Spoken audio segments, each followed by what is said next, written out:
igram bejzbol nekih 13 godina. Kao što vidite, to je sad postao ludilo. Nije više skoro partija. I uglavnom je biti dosta. Ja za Boston Red Soxe. Sad se malo zagrijavam, pa ću ići puta poslije. Tako je to. Amo bere, dosta je bere toga. Ajdemo, klaviti. Idemo pravi period.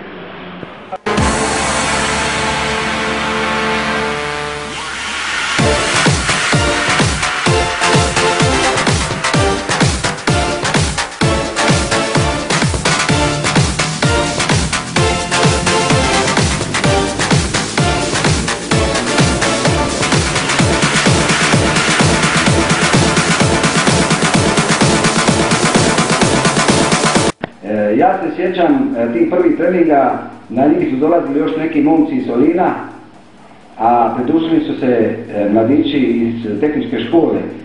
Prvi treninzi su nam bili takvi da je bilo nas više igrača koji smo željeli trenirati nego što je bilo rukavica. Onda bi stari Šjor Božo, koji je nama bio trener, na jedan kraj igrališta stavio te rukavice, a mi bi se do drugoga kraja svi u jednom redu trčali, onaj koji je bio brži taj dan dohvatio se rukavice i tako smo radili prve treninge.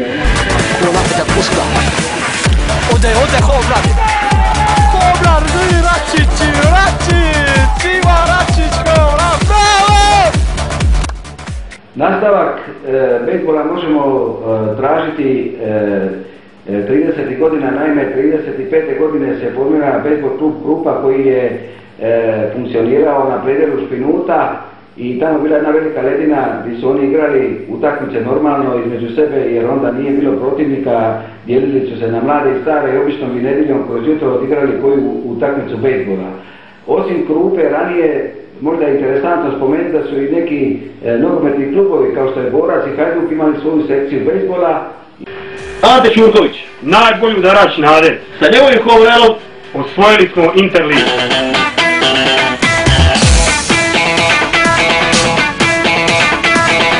Koliko je bejzbol bio popularan u Splitu, govori jedna činjenica da je čuveni vratar Hajduka Vladimir Beara isto na jedan način igrao bejzbol. Odnosno, u to vrijeme, 50. godina, ranijih njemu je trener bio Luka Kaliterna i da bi mu, kako je pokojni Luka Kaliterna govorio, došteja oko, on mu je baca na branku balun, nije bio bejzbola nego softbola. I tih vremena se dobro sjeća i Vladimir Beara i ovo što sam ja rekao, on mi čak moga i gotovo. Evo ja sam u početku karijere s ovakvom lopticom koju mi je donio prijatelj iz Amerike, trenira cijeli život. I ovdje je jedna stara koja je već 20 godina rada bila, a ovo je nešto novija, pa se drži čisto za uspomenu. Ali ovo je svetinja za vratare i najveća pomoć koja može jedan športaš golman imati od tih baluna. Serga Vujnović je pravo čudo. Tako jedan dosadan tip rijetko postoji, ali korisno dosadan. Recimo u ovih posljednjih 15 godina koji se bavi novinarstvom, čovjek je toliko napravio marketinga za nadu da je to nešto nemoguće. Sjećam se da je tada jednostavno te uleti u redakciju, donese rezultate, donese slike, objavi, molim te, ne možeš ga odbiti i takav je i kad se govori o klubu, o nabavki sponzora, o opremi, jednostavno čudo i... Serga, mašina koja se ne gasi, to samo Meta ga može spriječiti da napravi ono što je zamislio. Čovjek koji je zadnjih 13 godina u klubu, ovo sve što imamo danas, od kaveza, naslova prvaka, sutra ćemo imati teren, to će vjerojatno biti sve njegova zasluga. Ne znam, jedan najveći radnik na ovome klubu. Stvarno ništa mu nije teško, od rada s dicom, do bacanja za klub, do igranja, do nalaženja novaca, borbe sa sponzorima, s gradom. Stvarno jedna mašina, jedna nedostavljiva mašina. Perpetuum mobile. A šta reći o Sergeju Vujnoviću? koliko mi je muke zadao ovih 10 godina, koliko me je tlačija, koliko me je uništija, koliko mi je grubih riječi rekla, to nije normalno, to se u nijednu knjigu se to ne može staviti.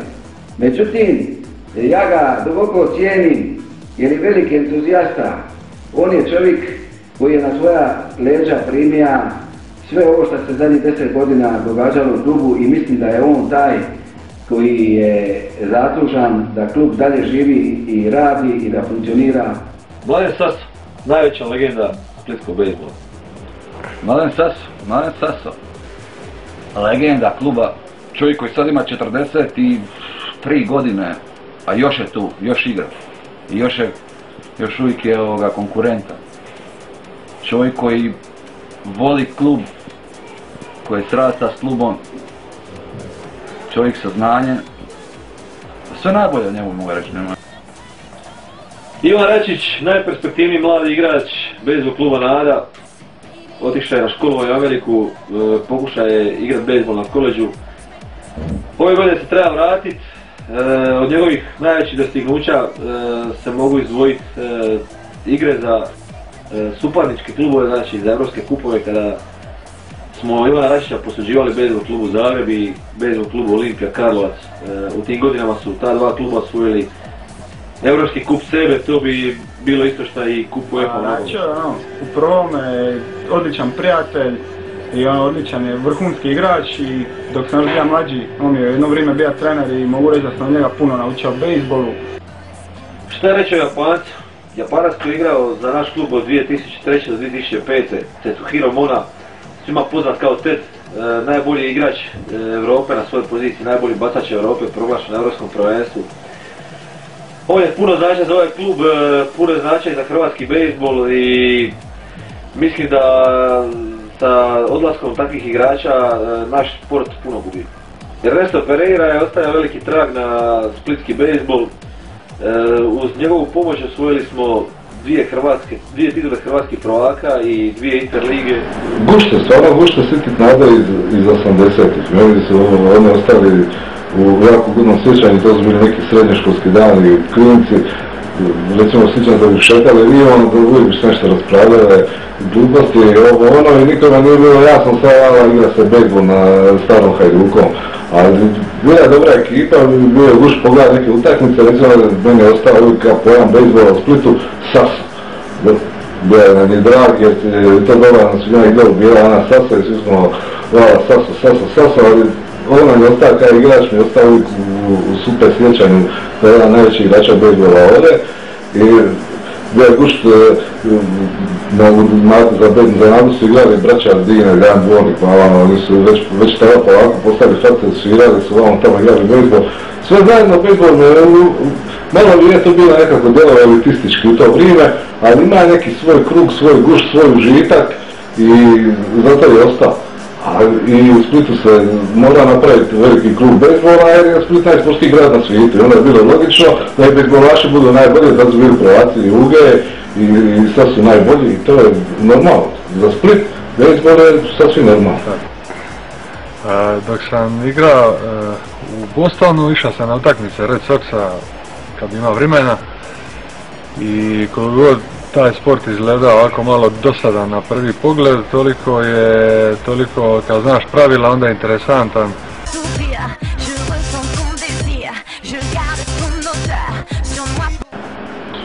Prije godinu dana mi je Serga, opet Serga, uvijek on upaje sa projektom bejzbol igrališta. I trebali se maknuti sa starog placa, jer to se dili sa ragbijem pa će ono kome će pripati stari plac. Napravili su super posao na sudu i jednostavno moraju dobiti teren.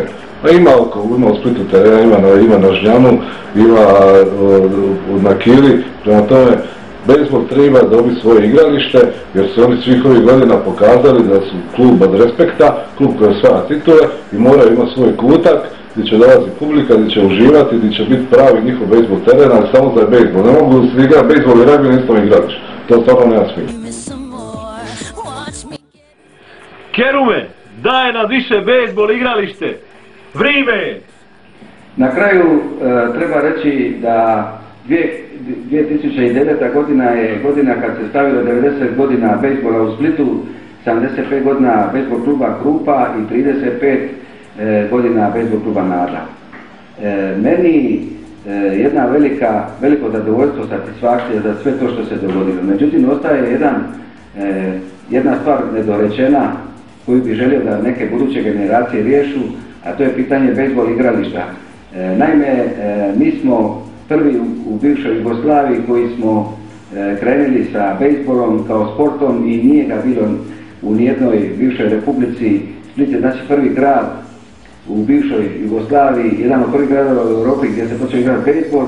Međutim, danas imate situaciju da jedan Zagreb, jedan Karlovac imaju bejzbol igrališta, a Split ga još nema. I mislim da je ovo sada možda prilika da svi zajedno zbijemo redove i da radimo na tome da dobijemo jedno pravo bejzbol igralište i to će biti satisfakcija za cijeli moj trud i rad u bejzbol klubu Nada.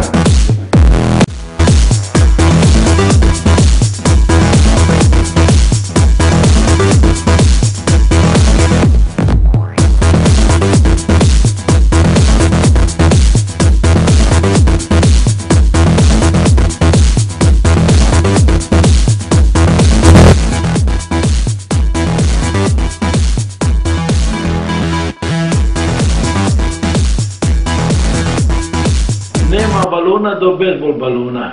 Meni je više odgovara ovaj jer je veći od ovoga muškoga maloga, ovo je ženski, ali nema bez njega.